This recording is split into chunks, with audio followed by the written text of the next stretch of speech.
I was standing in the back of the boardroom, watching my boss, Amanda, deliver my presentation. Word for word, slide for slide. The graphs I'd spent 3 weeks building. The strategy I'd mapped out at 2 a.m. when I couldn't sleep because I was so excited about this idea. And she was up there, smiling, taking questions like she'd thought of it all herself. When the CEO stood up and shook her hand, telling her this was exactly the kind of innovative thinking we need in leadership, I felt my entire body go numb. That promotion she was celebrating? It was supposed to be mine. I'm going to tell you exactly how she stole my work and how I made sure she never did it to anyone else again.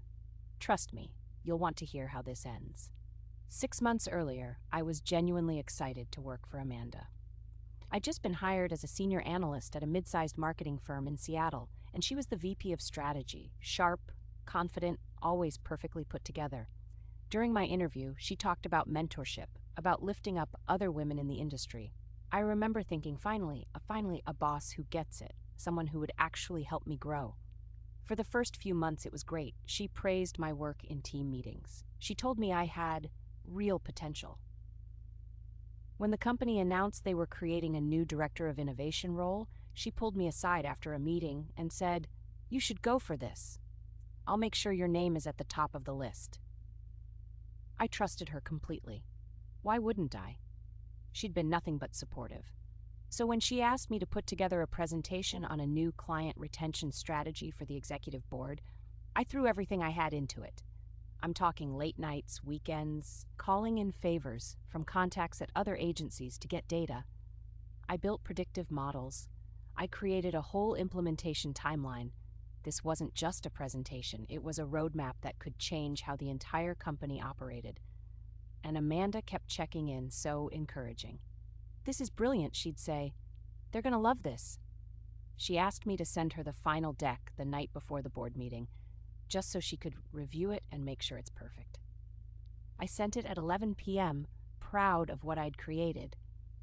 The next morning, I showed up to the office an hour early, ready to present. I had my notes printed out, my best blazer on, the kind of nervous energy that comes from knowing you're about to do something that could change your career.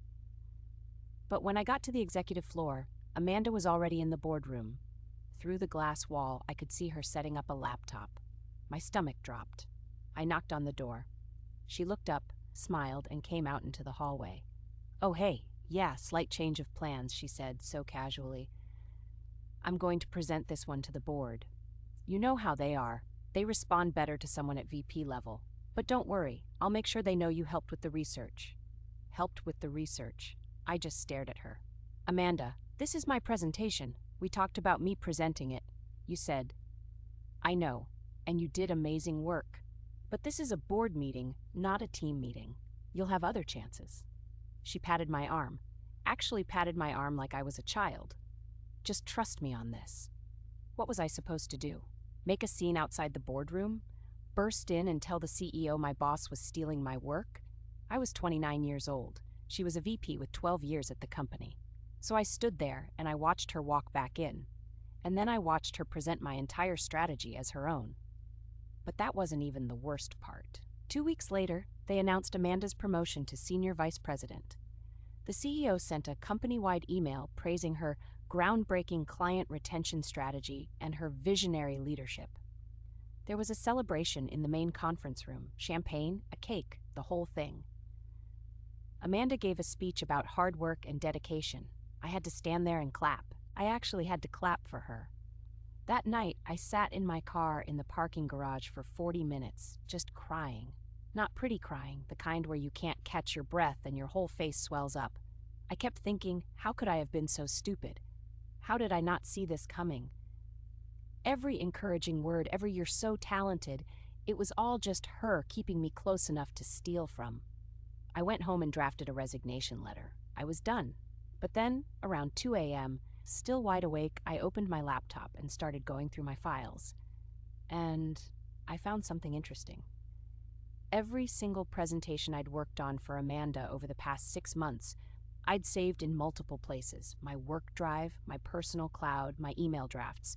I'm obsessive about backups, and all of them had timestamps, creation dates, edit histories, metadata showing exactly when each slide was built, every change I'd made. I spent the entire weekend going through everything. I built a timeline, I took screenshots, I organized it all into a folder, and then I did something most people told me I'd regret. I requested a meeting with the CEO's executive assistant and asked if I could have 15 minutes on his calendar.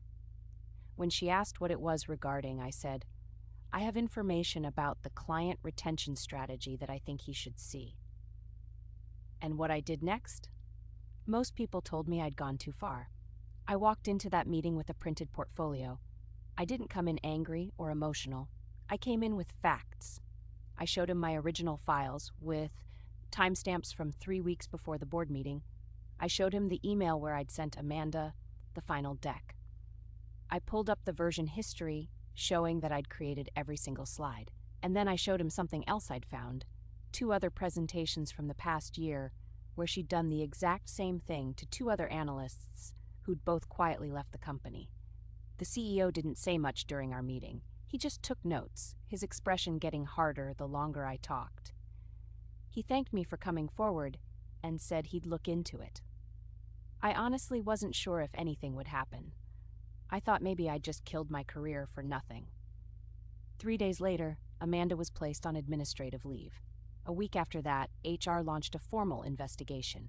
Turns out, once they started digging, they found a pattern going back almost 5 years. She'd built her entire career on taking credit for other people's work. The 2 analysts I'd found, they gave statements. So did 4 others they tracked down.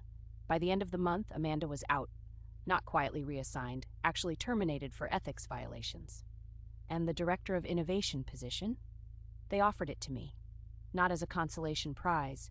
The CEO told me directly that after seeing my work, the real work, he knew I was the right person. He also implemented a new policy requiring all strategy presentations to include full attribution for every team member involved. I accepted the promotion. I'm not going to lie and say I didn't think about walking away, about just finding another company where I could start fresh. But I'd earned this. I'd done the work, and I wasn't going to let her steal that from me too. Here's what I learned. Documentation is everything. The moment something feels off, start keeping records. And if someone takes credit for your work, you don't have to just accept it. You don't have to be polite and wait for karma. Sometimes you have to be the one who holds people accountable. If you're in a situation right now where someone is taking advantage of you at work, where you feel like you can't speak up because they're more powerful, I'm telling you, you have more power than you think. It's terrifying to stand up to someone like that, I know, but the alternative is watching them win while you disappear. And you deserve so much more than that. If this story resonated with you, subscribe. I share a new story every single week. And drop a comment below if you've ever been betrayed by someone you completely trusted at work. You are not alone, and you will get through this.